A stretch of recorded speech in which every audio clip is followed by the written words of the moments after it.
Because now the populations in Europe, America, even in Africa, are looking to different herbs for curing things. There's herbs. I met with the director of the Limbe Botanical Garden in Limbe, and actually it's very sustainable.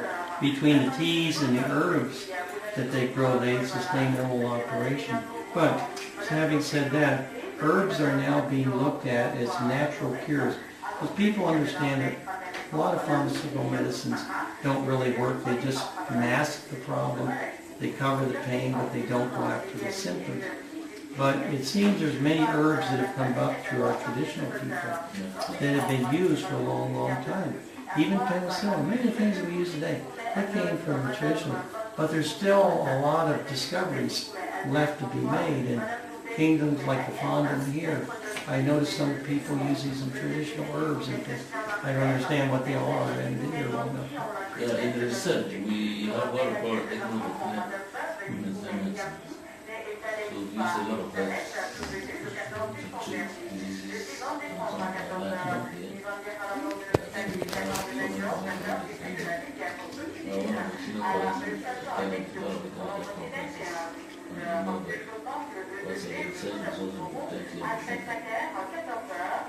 That is for livestock, but for humans, we have not touched it at all. Traditional medicine is now becoming very popular all over the world. They realize the pharmaceutical companies sometimes are just making things worse. So they're going back to the ways of their ancestors. I see that in each country that I go to.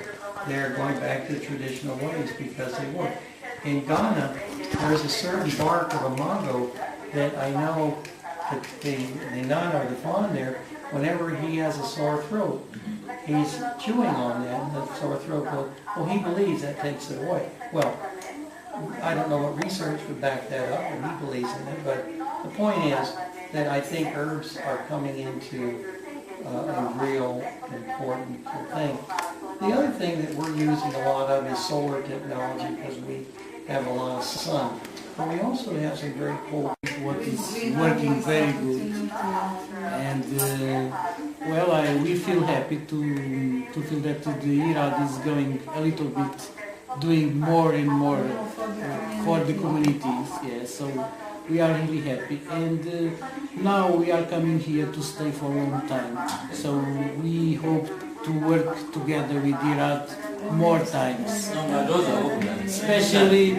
Especially about the tomatoes that we are producing more in Bambili and more quality and more quantities. But sometimes we get some disease, and I think that we need to look for another variety of tomato seeds, because these ones are not too strong, resistant, and in the middle is empty of fruit. So we would like to discuss and to try to get some advice from IRAD about what can we improve in the tomato seeds in the future. No, that is not a problem. Yeah. And I said I have experts. Okay. They tell you what they come and do to see what is exactly going on. Yes. We will give you advice for the varieties. Because you know better than us what is the best for this region, or you know. So we need not to import seeds from outside, but use the best that we can find here in Cameroon. fertilizer, Yeah. the bugs get stronger. I think as you do with the Irish potatoes, if we focus in the tomatoes, I think it's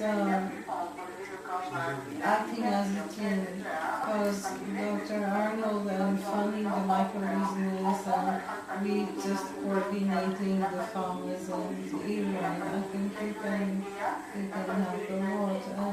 As well, having the water system coming into the farmers and helping to increase the harvesting. So the more quantity, the bigger the problems as well. We need to be prepared. Yes. All have little farms, within the corner. That's why we did 2 corn grinding machines, so that it would help them in the, the processing of the product. But the point is, each quarter has a leader. And the old saying of train the trainer. I remember the last day we were here last summer, we met at the Bambili water facility, and there were 40 different people each from a different quarter. That's a wonderful opportunity to outreach for you folks to train the trainers. By reaching those 40 people, you maybe reach 12,000 people altogether.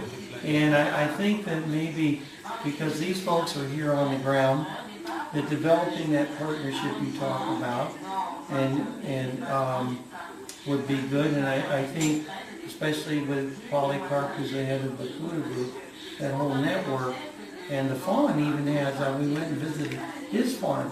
So I mean, from the fawn down, this is the same thing.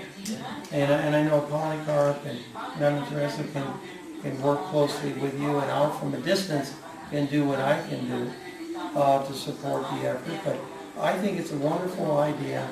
I think you're the Garden of Eden here. Why not let's show the whole world? I think Cameroon could be the leader of the entire world in good agricultural practices. And the network you told us about definitely has a way of getting the word out. So I think that, first of all, congratulate you, your effort, and the effort of the entire agricultural research group. I want to close with one story that maybe will amuse you. They know what I'm going to tell you. I was giving a talk on microbusiness and about our organic farm, and somebody says, "Do you have animals?" And I said, "Yes." And they said, "We have chickens. We have 200 chickens." And I said, "Are your chickens tasty? They taste good?" And I said, "No, we never eat our chickens." And they said, "Why not?" "Because they're our workers." So in the morning we open the pens, the chickens go out into the farm, and they eat all the pesticides.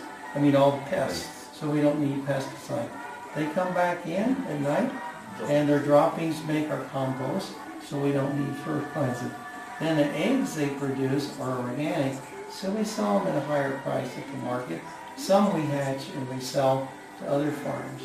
So we never eat our employees. I think in basically, we have all this, I just got one headache on this, still really. It's running actually on 6 production in the center, which was very interesting in the answer.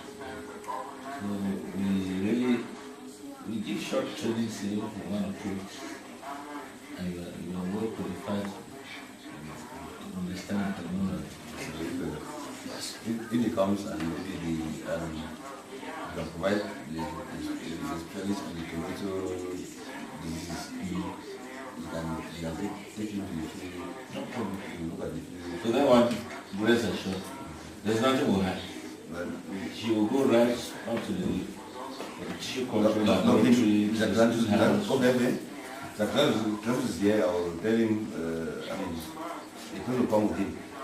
Yes, you don't need to see him, and you will tell him we do all the preparation. It's part of the center. It's part.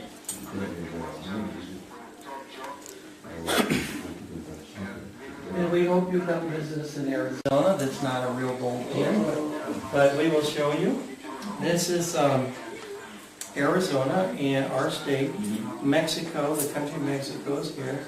And this is the great Colorado River that supplies all the water for thousands of years for the irrigation. This is California, and that's the Pacific Ocean. So if we can we pin you? Yeah, very special. And now you're officially a resident of Arizona. Oh, it's great. You need no immigration. Obama says, no, we're going to have open immigration policy. So let me give you my card. Yeah, okay, that's good. And Polycarp can put it, he has a copy of it, and he'll send it. Thank you. Okay, thank you. What you talk about on the bushman You need one? I do the nutritional aspects. But there's a lot of researchers around the country that have done